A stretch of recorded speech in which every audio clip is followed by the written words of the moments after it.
Hi friends, నేను సారా. మీరు చూసిన తెలుగు పీసీ వరల్డ్. ఫ్రెండ్స్, ఈ వీడియోలో నేను మనకి కామెంట్స్ అయితే పెడుతూ ఉంటారు కదా. సో కామెంట్స్ ఏమైతే ఉంటాయో కామెంట్కి సంబంధించి రిప్లైస్ అయితే ఇస్తాను. మీరు కూడా ఏదైనా డౌట్స్ ఉన్నట్లయితే డెఫినెట్ గా కామెంట్ చేయడానికి అయితే ప్రయత్నించండి. నాకు ఎప్పుడు వీలైనా కూడా ఇలా స్పెషల్ గా వీడియోస్ తీసి మీ కామెంట్స్కి అయితే ఆన్సర్స్ అయితే ఇస్తాను. సో మనం కనుక ఫస్ట్ కామెంట్ చూసుకున్నాం అనుకోండి, గేమింగ్ 483 వైటీ అయితే అడుగుతున్నారు. అతను ఏమని అడుగుతున్నారంటే, బ్రో ఒక చిన్న హెల్ప్, స్టూడెంట్ ల్యాప్టాప్లో గ్రాఫిక్ కార్డ్ ఇన్స్టాల్ ఎలా చేయాలి, ఎక్స్టర్నల్ గ్రాఫిక్ కార్డ్ అనేది అడుగుతున్నారు. సో ఈ విషయం అనేది చాలా మందికి అయితే తెలీదు. మీరు ఎప్పుడైనా కానీ మీ ల్యాప్టాప్ ఏదైతే ఉంటుందో ల్యాప్టాప్లో అప్గ్రేడబిలిటీ అనేది చాలా లిమిటెడ్గా అయితే ఉంటుంది. ప్రాసెసర్ అవ్వచ్చు, గ్రాఫిక్స్ అవ్వచ్చు, ఇవేమీ కూడా మనం అప్గ్రేడ్ చేసుకోవడానికి అయితే ఉండదు. అది గేమింగ్ ల్యాప్టాప్ అయినా స్టూడెంట్ ల్యాప్టాప్ అయినా. సో మ్యాక్సిమం మనకి ఎటువంటి ల్యాప్టాప్స్లో కూడా అప్గ్రేడబిలిటీ అనేది ఉండదు. సో మనం ఏదైనా ఒక గ్రాఫిక్ కార్డ్ తర్వాత యాడ్ చేసుకోవాలని అనుకుంటే అలా యాడ్ చేసుకోవడం అనేది పాసిబుల్ అయితే కాదు. సో ఈ విషయాన్ని అయితే గుర్తుపెట్టుకోండి. అందుగురించే మీరు ఎప్పుడైనా ల్యాప్టాప్ కొనుక్కునేటప్పుడే మన యొక్క రిక్వైర్మెంట్స్ని బట్టి, మన యొక్క యూజ్ని బట్టి మనం ల్యాప్టాప్ని అయితే కొనుక్కోవాల్సి ఉంటుంది. ఒకవేళ మీరు గేమర్ కానీ లేకపోతే ఎడిటింగ్ కానీ ఇటువంటి వర్క్ చేసే వాళ్ళమైతే డెడికేటెడ్గా జీటీఎక్స్ సిరీస్ కానీ లేకపోతే ఆర్టీఎక్స్ సిరీస్ కానీ గ్రాఫిక్ కార్డ్ని అయితే తీసుకునేలాగా చూసుకోవాలి. లేకపోతే ఎండికి సంబంధించిన గ్రాఫిక్స్ ఉన్నది కూడా మీరు అయితే చూస్ చేసుకోవచ్చు. బట్ ఎంత పర్ఫార్మెన్స్ ఇస్తుంది, ఆ పర్ఫార్మెన్స్ సరిపోతుందా లేదా అనేది ముందే మీరు చూసుకుని కొనుక్కోలేదనుకోండి, తర్వాత మనకి అప్గ్రేడబిలిటీ అనేది చాలా లిమిటెడ్గా ఉంటుంది. కాబట్టి మీరు చాలా ఇబ్బందులను అయితే ఫేస్ చేస్తారో. సో కొనుక్కునేటప్పుడే మనకి ల్యాప్టాప్ అనేది ఎడిటింగ్కి సరిపోద్దా లేదా, లేకపోతే మనకి ల్యాప్టాప్ అనేది గేమింగ్కి సరిపోద్దా లేదా అనేది కంప్లీట్గా మీరు రీసెర్చ్ చేసి దాన్ని బట్టి ల్యాప్టాప్ని అయితే కొనుక్కోండి. సో ఇంకొకరు కామెంట్ పెడుతున్నారు, రామ్ నరేష్ బ్యానర్ అని చెప్పేసి నేనైతే కామెంట్ పెట్టారు. ఏమని అడుగుతున్నారంటే, హే బ్రో, మీది రావులపాలెమా, అది కపిలేశ్వరపురం బ్రో, నేను యాక్చువల్గా పీసీ బిల్ చేద్దాం అనుకుంటున్నా, విత్ యువర్ సజెషన్స్ అని చెప్పేసి అడుగుతున్నారు. సో జనరల్గా సజెషన్స్ అయితే ఇస్తానండి, ఎటువంటి ప్రాబ్లం అయితే లేదు. బట్ ఎప్పుడైనా కానీ కామెంట్స్లో అడిగిన దానికి ఒకసారి నేను రిప్లై పెట్టేసిన తర్వాత మీరు దానికి మళ్ళీ ఏమైనా రిప్లై పెట్టారనుకోండి, ఆ రిప్లై అనేది నాకైతే తెలియదు. కేవలం ఫస్ట్ కామెంట్ మాత్రమే తెలుస్తుంది. ఆ తర్వాత ఆ కామెంట్స్కి సంబంధించిన రిప్లైస్ ఏమీ కూడా నాకు నోటిఫికేషన్స్ అయితే రావు. సో దాని గురించి ఎక్కువ శాతం నేను ఎవరైనా ఏదైనా క్వశ్చన్స్ అడిగినప్పుడు మోస్ట్లీ మీరు ఇన్స్టాగ్రామ్లో మెసేజ్ చేయండి అని చెప్పడానికి కారణం అదే. ఇన్స్టాగ్రామ్లో అనుకోండి, డిఎం చేసినప్పుడు అదొక చాట్ లాగా ఉంటుంది. కాబట్టి ఏదైనా పాసిబిలిటీని బట్టి, నాకున్న టైంని బట్టి రిప్లైస్ అయితే ఇస్తూ ఉంటాను. అదే యూట్యూబ్ కామెంట్స్ అయితే ఒకసారి నేను రిప్లై పెట్టిన తర్వాత మీరు ఏదైతే మళ్ళీ దానికి రిప్లై పెట్టారో అవైతే నాకు తెలియదు. అండ్ నెక్స్ట్ క్వశ్చన్ చూసుకున్నాం అనుకోండి, కే చందు P4H అయితే అడుగుతున్నారు. ఈయన ఏమని అడుగుతున్నారంటే, అన్న నాకు 10,000లో ఫ్రీ ఫైర్ ఆడుకునేలా గేమింగ్ పీసీ కావాలి యూజర్ పార్ట్స్ తోటి. సో ఏం బిల్డ్ చేసుకోవాలని చెప్పేసి అడుగుతున్నారు. జనరల్గా గేమింగ్ పీసీ యూజర్ పార్ట్స్ అడిగారు అనుకోండి, ఓన్లీ ఫ్రీ ఫైర్ అంటున్నారు కాబట్టి పాసిబిలిటీ అయితే ఉంది. అది కూడా మీరు లోకల్గా దొరికే కాంపనెంట్స్ని బట్టి చూస్ చేసుకోవాలి తప్పితే నేను చెప్పిన కాంపనెంట్స్ మీకు దొరుకుతాయనే రూల్ అయితే ఉండదు. మోస్ట్లీ మీరు 16 GB ర్యామ్ వేసుకుని కొద్దిగా మంచి గ్రాఫిక్ కార్డ్ యూస్ చేసినట్లయితే సో ఫ్రీ ఫైర్ పర్పస్ కోసం మనకి పీసీ అయితే రెడీ చేసుకోవచ్చు. 10,000లో అటు ఇటుగా చేసుకోవచ్చు. మనకి మానిటర్ ఇవన్నీ అంటే అవ్వదు, కానీ ఓన్లీ సిపియూ అయితే మాత్రం ఖచ్చితంగా బిల్డ్ అయితే చేసుకోవచ్చు. యూజర్ కాంపనెంట్స్ ఎప్పుడు కూడా మీకు రిస్క్ అయితే ఉంటుంది, ఆ విషయాన్ని కూడా గుర్తుపెట్టుకోండి. అండ్ నెక్స్ట్ క్వశ్చన్ చూసుకున్నాం అనుకోండి, అతనే అడుగుతున్నారు మళ్ళీ, అన్న Ryzen 3 3200G ప్రాసెసర్ ఫ్రీ ఫైర్కి సపోర్ట్ చేస్తుంది అనేది అడుగుతున్నారు. మనకి Ryzen 3 3200G అనేది ఫ్రీ ఫైర్కి అయితే సపోర్ట్ చేస్తుంది.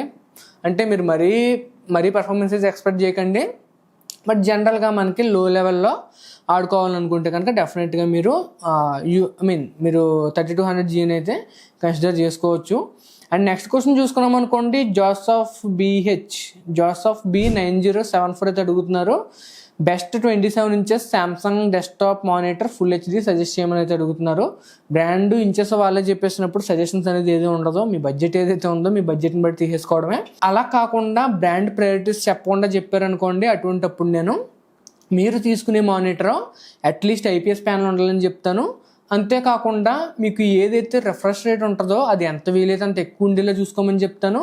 అంతేకాకుండా మనకి ఏదైతే పిక్సెల్ రెస్పాన్స్ టైం ఉంటుందో అది మీకు తక్కువ ఉండేలా చూసుకోమని చెప్తాను. సో ఈ మూడింటిని గమనించుకుంటూ మీకు నచ్చిన బడ్జెట్లో మీకు నచ్చిన బ్రాండ్ది ఒక మంచి మానిటర్ అయితే సెలెక్ట్ చేసుకోండి. ఎప్పుడైనా కానీ ఒక విషయాన్ని గుర్తుపెట్టుకోండి, 10,000 రూపాయల మానిటర్ 10,000 లాగే ఉంటుంది, 40,000 రూపాయల మానిటర్ 40,000 లాగే ఉంటుంది. సో మన బడ్జెట్ని బట్టి, మనకున్న ప్రయారిటీస్ని బట్టి మనం మానిటర్ అయితే సెలెక్ట్ చేసుకోవచ్చు. అలాగని చెప్పేసి మరి జెబ్రానిక్స్ నుంచో ఫ్రాంటెక్ నుంచో సెలెక్ట్ చేసుకుంటారేమో నేనైతే సజెస్ట్ చేయను. అట్లీస్ట్ మీరు రెప్యూటేటెడ్ బ్రాండ్స్ నుంచి తీసుకోవడానికి ప్రయత్నించండి. యాసర్ కానీ, యాసస్ కానీ, గిగాబైట్ కానీ, ఎంఎస్ఏ కానీ, లేకపోతే బెన్క్యూ కానీ ఇలాగ మనకి మంచి మంచి బ్రాండ్స్ అయితే ఉంటాయి. సో ఆ బ్రాండ్స్ నుంచి మీరు మానిటర్స్ తీసుకోవడం బెటర్ అని చెప్పేసి నేను సజెస్ట్ చేస్తాను. నెక్స్ట్ చూసుకున్నాం అనుకోండి, వివేక్ రేఖ అయితే అడుగుతున్నారు, bro Intel processor or AMD processor which one is best అని అయితే అడుగుతున్నారు. జనరల్గా ప్రయారిటీస్ని బట్టి చేంజ్ అవుతాయి, but best value for money కావాలనుకుంటే మాత్రం ఎప్పుడు కూడా మీకు AMDకి సంబంధించిన రైజన్ ప్రాసెసర్స్ ఏమైతే ఉంటాయో అవి మీకు మంచి వాల్యూ అవుతాయి. అంతేకాకుండా హీటింగ్ అనేది తక్కువ అవుతుంది, మనకి కొంచెం తక్కువ బడ్జెట్లో మంచి పీసీ బిల్డ్ చేసుకునే ఛాన్స్ అనేది AMDలో అయితే ఉంటుంది. అండ్ నెక్స్ట్ కామెంట్ చూసుకున్నాం అనుకోండి, లక్కీ క్రియేషన్స్ రామ్ అయితే అడుగుతున్నారు, NVMe స్టోరేజ్లో యూజ్ చేసుకోవచ్చా అని అడుగుతున్నారు. సో NVMe అనేది స్టోరేజ్లో యూజ్ చేసుకోవచ్చా అంటే డెఫినెట్గా యూజ్ చేసుకోవచ్చు, బట్ మనకి ఎన్క్లోజర్స్ అయితే ఉంటూ ఉంటాయి, ఆన్లైన్లో చెక్ చేసుకోండి. సో మనం NVMe SSD ఉన్నప్పుడు NVMeకి సంబంధించిన ఎన్క్లోజర్ని అయితే మీరు తీసుకోవాల్సి ఉంటుంది. ఇది జాగ్రత్తగా గమనించి తీసుకోండి. ఒకవేళ మీరు M2 SATA తీసుకుంటున్నారు అనుకోండి, అప్పుడు దానికి తగిన ఎన్క్లోజర్ని అయితే తీసుకోవాల్సి ఉంటుంది. సో ఇతను NVMe SSDని స్టోరేజ్లో యూజ్ చేసుకోవచ్చు అని అడుగుతున్నారు కాబట్టి మనం కావాలని అనుకుంటే NVMeకి సంబంధించిన SSD ఎన్క్లోజర్ని కొనుక్కొని మనం USB కనెక్ట్ చేసుకుని స్టోరేజ్లో అయితే యూజ్ చేసుకోవచ్చు. అండ్ నెక్స్ట్ క్వశ్చన్ చూసుకున్నాం అనుకోండి, నెక్స్ట్ క్వశ్చన్ వచ్చేసరికి PSR వీడియోస్ అయితే అడుగుతున్నారు. ఈయన ఏమని అడుగుతున్నారంటే మొబైల్ టు CPU కనెక్షన్ చేసుకోవచ్చా మానిటర్ లేకుండా అయితే అడుగుతున్నారు. సో ఈ క్వశ్చన్ అయితే నాకు అర్థం కాలేదు, ఒకవేళ మీకు తెలిస్తే మాత్రం కింద కామెంట్ సెక్షన్లో అయితే చెప్పండి. మొబైల్ నుంచి CPUకి కనెక్షన్ ఇచ్చుకోవచ్చు, జనరల్గా టెదరింగ్ ద్వారా మనం అయితే ఇచ్చుకుంటాం.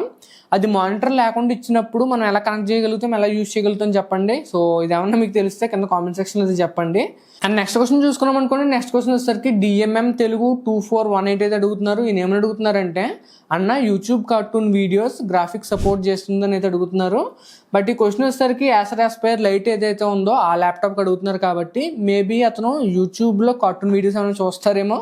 సో ఆ వీడియోస్ చూడడానికి ల్యాప్టాప్ సపోర్ట్ చేస్తుందా అని అడుగుతున్నారని నేను అనుకుంటున్నాను.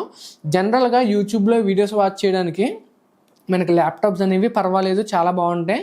అదే మీరు మరీ older generation like 2nd generation కానీ 4th జనరేషన్ కానీ తీసుకుంటున్నారు అనుకోండి, అవి కొంతవరకు స్ట్రగుల్ అవుతాయి. కానీ 6th జనరేషన్ అంతకన్నా బెటర్ జనరేషన్ ఏ ల్యాప్టాప్ తీసుకున్నా మీకు యూట్యూబ్కి సంబంధించిన వీడియోస్ వాచ్ చేయడం కోసం కానీ లేకపోతే జనరల్ టాస్క్స్ కోసం ఎటువంటి ప్రాబ్లం అయితే ఉండదు.